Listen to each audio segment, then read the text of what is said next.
नमस्कार. ठरलं तर मग मालिकेचा आजचा भाग तुम्ही पाहत आहात. आता रविराज नागराजला बोलत असतो की नागराज, सुमनला जरी किडनॅप करण्यामागे तुझा हात नसला ना, तरी देखील तू केलेल्या आधीच्या चुकांची, गुन्ह्यांची शिक्षा मात्र तुला मिळणारच आहे. आता नागराज मात्र लगेच नाटक करत असतो, जसं काय त्याला खूप आनंद झालाय आता सुमन परत आल्यामुळे.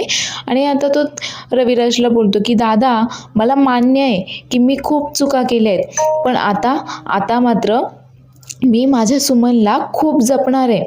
मी वचन देतो सुमन तुला, मी परत कधीच तुझ्यावर हात उचलणार नाही. आणि तू सुद्धा मला वचन दे की तू परत मला कधीच असं सोडून जाणार नाहीस म्हणून. आणि हवं तर या सगळ्या चुकांसाठी मी सुमनचे पाय धरायला देखील तयार आहे. आता अगदी हात जोडून, जसं काय मला खरंच खूप वाईट वाटलंय अशा प्रकारे तो आता नाटक करत असतो. पण सुमन मात्र त्याच्या या सगळ्या नाटकांमुळे खूप जास्त घाबरून गेलेली असते आणि खूप अस्वस्थ झालेली असते. आता ही गोष्ट सायलीच्या आणि अर्जुनच्या देखील लक्षात आलेली असते. पण आता सर्वांसमोर ते नागराजला तू निर्दोष आहेस हेच भासवून देण्याचा प्रयत्न करत असतात. त्यामुळे आता तेही जास्त काही बोलत नाही. आता नागराज मात्र नाटक करत असतो की तू परत मला कधी सोडून जाऊ नकोस, मी तुला काहीच त्रास देणार नाही वगैरे, माझी चूक झाली, मला माफ कर, असं बरंच काही आता तो सुमनला बोलत असतो. आणि तेवढ्यातच कोणाचं लक्ष नाही आहे पाहून तो परत आता त्याच्या मूळ रूपात येतो आणि सुमनला बोलतो की आत्तापर्यंत तोंड न उघडून जो काही शहाणपणा केलायस ना तू, तो असाच ठेवायचा, परत कोणासमोरही तोंड वगैरे उघडायचं नाही. आता हे ऐकून तर सुमन खूप जास्त घाबरून जाते. तिच्या लक्षात आलेलं असतं की नागराज हे सगळं काही नाटक करतोय, बाकी त्याला काही एक घेणं देणं नाहीये. आता अर्जुन नागराजला तिथून उठवतो आणि थोडं बाजूला घेऊन येतो आणि त्याला बोलतो की काका, अरे म्हणजे तू सुमन काकूचं अपहरण केलं नव्हतंस हे तर आता सिद्ध झालंय, पण मग मला एक सांग की तो व्हिडिओ तुझ्या मोबाईलमध्ये कसा आला? त्यावर आता नागराज विचारतो की व्हिडिओ? कसला व्हिडिओ? आता अर्जुन त्याच्या फोनमधील सुमनच्या किडनॅपिंगचा तो व्हिडिओ नागराजला दाखवतो आणि बोलतो की हे बघ, हा व्हिडिओ तुझ्या मोबाईलमध्ये कसा आला बरं? आता नागराज मात्र हे पाहून असं जसं काय घाबरल्याचं वगैरे नाटक करतो आणि बोलतो की मला नाही माहिती, माझ्या मोबाईलमध्ये नव्हता हा व्हिडिओ. त्यावर सायली बोलते की नागराज काका, काव्याने जेव्हा सखीचे फोटो ट्रान्सफर केले ना, तेव्हा त्याच्यासोबतच हा व्हिडिओ देखील आला तुमच्या मोबाईलवरनं माझ्या मोबाईलवर. आणि रविराज देखील बोलतो की नागराज, कुठल्या व्हिडिओबद्दल बोलतोय अर्जुन, आणि तो व्हिडिओ तुझ्याकडे कसा काय आला? त्यावर आता नागराज मात्र नाटक करत असतो की मला नाही माहिती दादा, अरे हा व्हिडिओ माझ्याकडे कसा आला, माझ्या मोबाईलमध्ये नाही आहे हा व्हिडिओ, आणि मी तर हा व्हिडिओ पहिल्यांदाच पाहतोय. अरे काय अवस्था केली आहे माझ्या सुमनची, पहा ना. आता मात्र हा नाटक करत असतो सर्वांसमोर, पण अर्जुन आणि सायलीच्या चांगलंच लक्षात आलंय ह्या नागराजची सगळी काही नाटकं वगैरे, आणि ते त्याला फक्त हेच भासवून देत आहे की जसं काय तू निर्दोष आहेस असंच आम्हाला देखील वाटतंय, आणि जेणेकरून त्याला गाफील ठेवून आता या दोघांनाही त्याच्या विरोधामध्ये पुरावे जमा करता येतील. तेवढ्यातच अर्जुन बोलतो की जाऊ दे, आला असेल कुठून तरी, जाऊ देत. आता नागराज मात्र त्याचे नाटकं चालूच ठेवतो. तेवढ्यातच सायली बोलते, जाऊ द्या ना नागराज काका, तुमच्या मोबाईलवर नाही आलाय ना तो व्हिडिओ, मग जाऊ देत. त्यावर आता नागराज त्याचा फोन देखील अर्जुनला दाखवतो व बोलतो की हे बघ ना, अरे बघ माझ्या मोबाईलमध्ये आहे का? त्यावर अर्जुन बोलतो की नाही आहे, जाऊ देत. आता तन्वी मात्र विचार करत असते की बरं झालं ह्या नागोबाला इतकं तरी सुचलं की तो व्हिडिओ आता डिलीट करावा म्हणून, नाहीतर आज चांगलीच वाट लागली असती. खरं तर त्या व्हिडिओचं नाव ऐकल्यावर तन्वी देखील चांगलीच घाबरली होती. आणि आता नागराजचे सगळे प्रताप बाहेर आल्यानंतर आपले देखील सगळेच प्रताप बाहेर येणारे हे तिला देखील आता कळून चुकले. ते आता सायली तो व्हिडिओ जाऊ देत म्हटल्यानंतर नागराज मात्र उगाच चिडायचं नाटक करत असतो आणि बोलतो की अरे मला माहिती आहे ना, हे सगळं काही त्या महिपतनेच केलंय, आणि म्हणूनच तर त्या दिवशी त्याला जाब विचारण्यासाठी मी पोलीस स्टेशनला आलो होतो. अर्जुन तू फक्त एकदा मला त्या महिपतची भेट घालवून दे रे, त्याचा गळा आवळून न त्याचा जीवच घेतो मी. अरे त्याने माझ्या सुमनला किडनॅप केलं, अरे माझ्या सुमनशी काय दुश्मनी होती रे त्याची, आजी, असं बरंच काही काही तो आता बोलत असतो. तेवढ्यातच पूर्णा आजी बोलते की नागराज, तू जरी सुमनला किडनॅप केलेलं नसलंस हे जरी सिद्ध झालं तरी तुझ्या वागण्यावरून मात्र आम्ही तुला माफ करू शकत नाहीये. त्यावर आता नागराज उगाचच साळसूतपणाचा आव आणत असतो आणि बोलतो की पूर्णाई, अगं मला खरंच माहीत नव्हतं की सुमनला कोणी किडनॅप केलंय काय वगैरे. आता नागराजचा हा सगळा काही खोटेपणा पाहून इकडे सुमन मात्र अजूनच अस्वस्थ होते. आता तिला चक्कर वगैरे यायला लागते. तेवढ्यातच प्रतिमा तिला सावरते आणि पाणी पाजते. आता सुमन अस्वस्थ झाली आहे म्हटल्यावर नागराज लगेच तिच्या दिशेने जायला लागतो, पण अर्जुन मात्र त्याला अडवतो. आता कल्पना आणि प्रतिमा सुमनला सावरत असतात. तर तेवढ्यातच तन्वी बोलते, सुमन काकू, अगं काय होतंय तुला त्रास होतोय का? मी अश्विनला फोन करू का? खरं तर हिला देखील आता सुमनची काही एक काळजी नसते, पण उगाच सर्वांसमोर काहीतरी नाटक करायचं म्हणून आता सुमनला असं विचारत असते ती. तर तेवढ्यातच प्रताप रविराजला बोलतो की रविराज, मला असं वाटतं की तुम्ही सगळ्यांनी ना आजच्या दिवस इथेच थांबा. नाही म्हणजे सुमनची तब्येत देखील ठीक नाही आहे, तर तिला देखील आरामाची गरज आहे. त्यावर प्रतिमा बोलते की दादा, मला मात्र घरी जावंच लागेल. मला देवासमोर दिवा लावायचा आहे. सुमनला राहू दे तिथे. त्यावर नागराज मात्र आता चांगलाच टेन्शनमध्ये येतो आणि लगेच रविराजला बोलतो, दादा मी काय म्हणतोय की आपण आपल्या घरी जाऊयात ना. नाही म्हणजे इथे कशाला ना उगाच कुणाला त्रास वगैरे. त्यावर सायली लगेच बोलते, नागराज काका, तुम्ही विसरताय का? हे देखील त्यांचंच घर आहे. आणि काय माहिती त्या थोड्याशा स्वस्थ झाल्यानंतर त्या महिपतने त्यांना कसं किडनॅप केलं, कसं छळलं हे देखील आपल्याला त्यांना विचारायला हवं आहे ना. कदाचित त्यांना बरं वाटल्यानंतर त्या हे सगळं सांगतील देखील. आता बाकी सर्वांना देखील हे पटतं. त्यावर प्रतिमा आता सुमनला बोलते की सुमन, तू इथेच थांब, मी तुला थोड्या वेळामध्ये गेस्ट रूममध्ये सोडते आणि नंतर मी घरी जाते. आता कल्पना आणि प्रतिमा या दोघी मिळून आता सुमनला गेस्ट रूममध्ये सोडवण्यासाठी चाललेल्या असतात. नागराज मात्र तेव्हा देखील असं दाखवायचा प्रयत्न करत असतो सर्वांसमोर जसं की मला सुमनची खूप काळजी वाटते.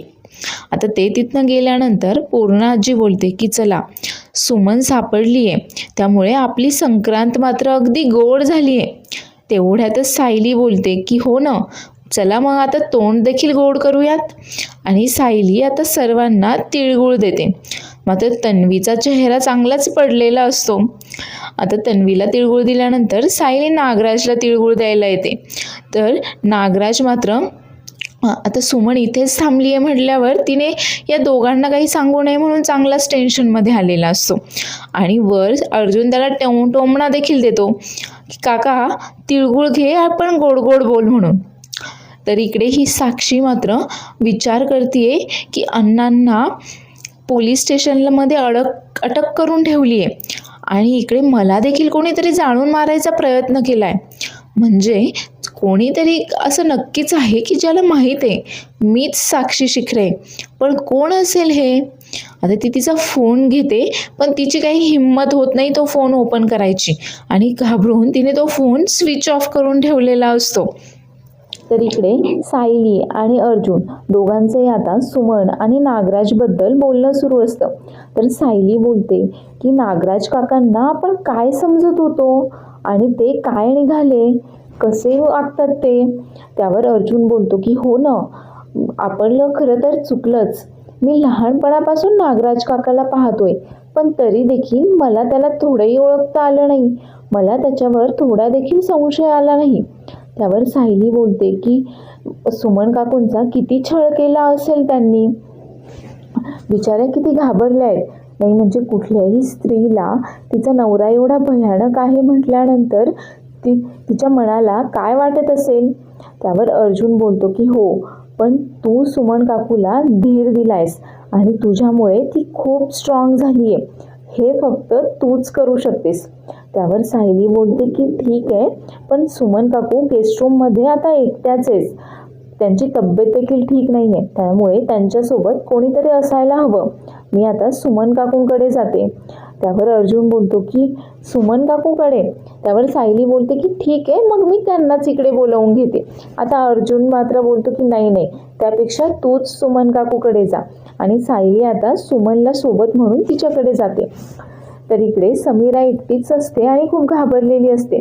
तर तेवढ्यातच सचिन तिथे येतो आणि तिला विचारत असतो, सॅम अगं तू फोन का नाही उचलत आहेस? तुझा फोन लागत देखील नाहीये. किती फोन केले मी तुला. अगं म्हटलं आपण दोघं कुठेतरी बाहेर जेवायला वगैरे जाऊयात, मस्त टाइम स्पेंड करूयात, तर तुझा फोन देखील लागत नाहीये आणि म्हणूनच मला इथे यावं लागलं. आता खरं तर ही समीरा खूप घाबरलेली असते. त्यावर ती बोलते की फोन स्विच ऑफ करून ठेवलाय मी आणि मला माझा फोन स्विच ऑफच हवाय, मी ऑन नाही करणार आहे. आता सचिन तिचा फोन घ्यायला जातो, तर ती मात्र लगेचच त्याच्या हातातून स्वतःचा फोन हिसकावून घेते. तर आता सचिन विचार करत असतो की हिला असं अचानक काय झालं. आणि तो बोलतो की अगं मुली तर त्यांचा फोन 2 सेकंद देखील ऑफ ठेवत नाही, त्यांना करमत देखील नाही असं केल्यावर. आणि तू मात्र केव्हापासून तुझा फोन स्विच ऑफ करून ठेवला आहेस? काही प्रॉब्लेम आहे का? तू एवढी घाबरलेली काय आहेस? त्यावर समीरा बोलते की हो, मला माझा फोन नाही ऑन करायचा आहे, मला स्विच ऑफच ठेवायचा आहे. आणि जेवायला बाहेर कशाला जायचं आहे? बाहेरूनच काहीतरी ऑर्डर कर ना, आपण इथे जेवूयात. त्यावर सचिन बोलतो की हो अगं, पण तुझा फोनच ऑफ असल्यावर आपण ऑर्डर तरी कसं करणार आहे? त्यावर समीरा बोलते की तुझ्या फोनवरनं कर ना मग, माझा का फोन ऑन करायचा आहे? तुझ्या फोनवरनं ऑर्डर करूयात आपण. त्यावर आता सचिन खूप चिडतो आणि सचिनने तिचा फोन उचलू नये म्हणून ती पटकन टेबलवरनं तिचा फोन उचलून घेते. सचिन मात्र विचार करत असतो की हिला अचानक काय झालंय आणि फोन का ऑफ ठेवला हिने. तर इकडे नागराजला मात्र आता काही झोप येईना.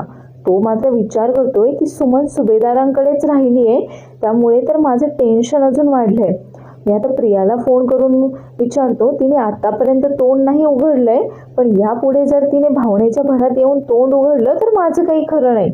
आणि हेच चौकशी करण्यासाठी तो आता तन्वीला फोन करतो.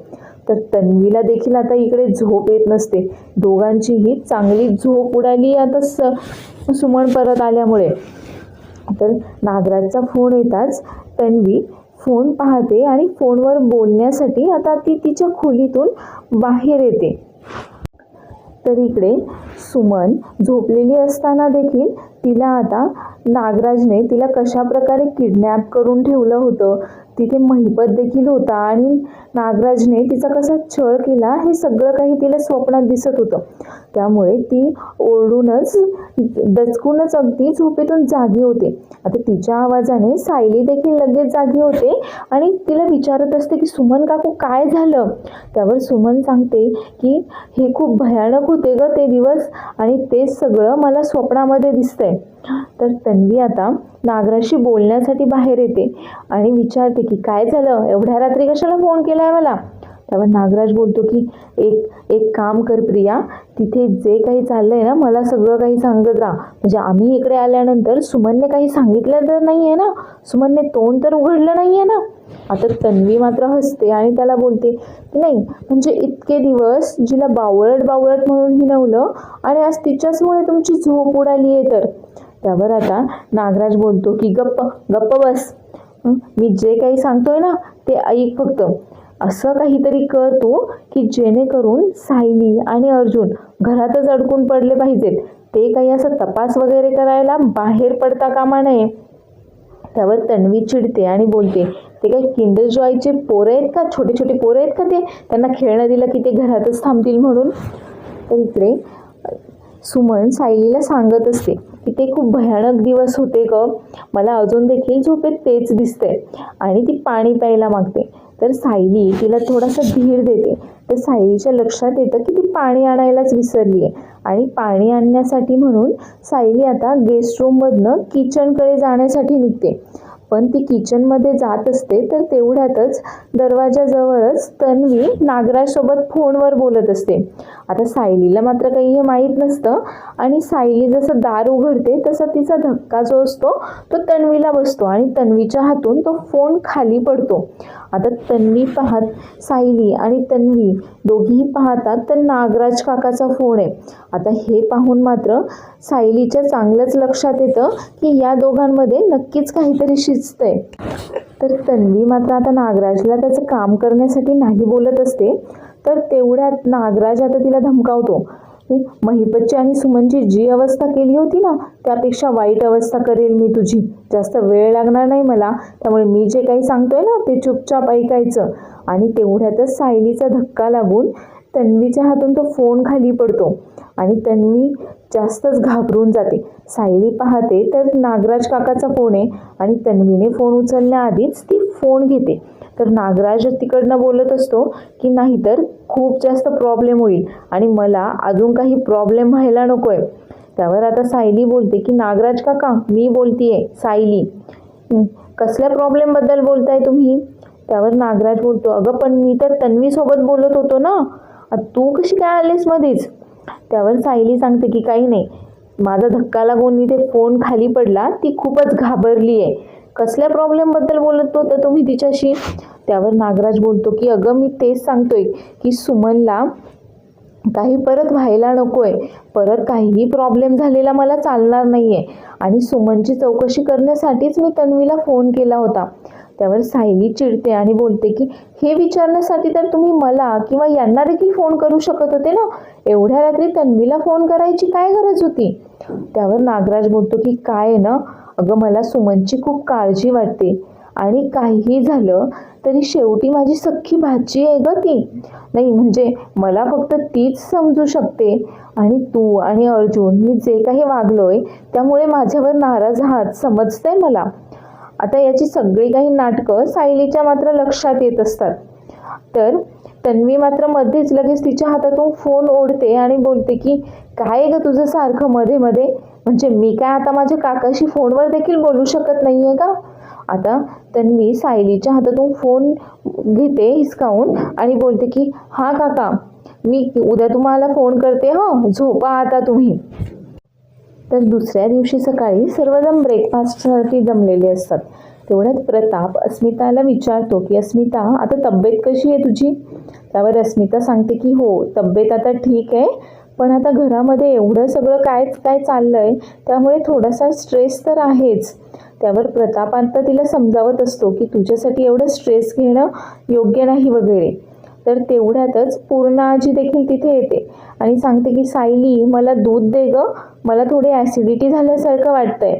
तर लगेचच सायली पूर्णा आजीसाठी दूध घेऊन येते. त्यावर पूर्णा आजी बोलते की अगं मला सुमनची खूप काळजी वाटतेय. मला एक कळत नाहीये की त्या महिपतचा सुमनशी काय संबंध, सुमनसोबत काय दुश्मनी असेल त्याची. अगं त्याने सुमनचा किती छळ केला असेल. आता याच विचारांमध्ये प्रताप आणि पूर्णा आजी दोघेही असतात. खरं तर आता अर्जुन आणि सायलीला चांगलंच माहीत असतं की हे किडनॅपिंग नागराजने केलंय, महिपतने नाही. पण आता घरच्यांसमोर दोघे काही एक बोलूही शकत नसतात. तर पुढील भागामध्ये आपण पाहणार आहोत की अर्जुन आणि सायली रविराज आणि प्रतिमाला नागराजविषयी सांगत असतात की सुमन आता खूप जास्त घाबरून गोंधळून गेली आहे, त्यामुळे कदाचित तिची मानसिक स्थिती देखील बिघडू शकते. आपल्याला तिच्याशी खूप प्रेमाने वागावं लागेल वगैरे आणि तिला काही दिवस इथेच राहू द्या. नागराज मात्र तिथेच उभा राहून सगळं काही ऐकत असतो. तर सायली स्वयंपाक करून जाईल असं सांगितलेलं असतं. आता कल्पना सगळी भांडी चेक करते तर भांड्यांमध्ये स्वयंपाक मात्र काहीच नाही आहे, सगळे भांडे रिकामे आहेत. त्यावर आता तन्वी येते तिथे आणि बोलते सायली अगं हे काय, म्हणजे तू विसरलीस का की तू स्वयंपाक केलाच नाही आहेस म्हणून? असंच काहीतरी झालं असेल. आता खरं तर सायलीने सगळा काही स्वयंपाक केलेला असतो आणि तन्वीने तो सगळा स्वयंपाक फेकून दिलेला असतो. त्यावर सायली बोलते की मी स्वयंपाक करूनच गेले होते प्रिया, काय माहीत कुठलं भूत आलं होतं की कुठली चेटकीन आली होती. आता सायलीच्या देखील लक्षात आले की हे सगळे काही तन्वीचेच प्रताप आहेत. तर एपिसोड आवडला असल्यास चॅनलला लाईक, शेअर आणि सबस्क्राईब करायला विसरू नका. धन्यवाद.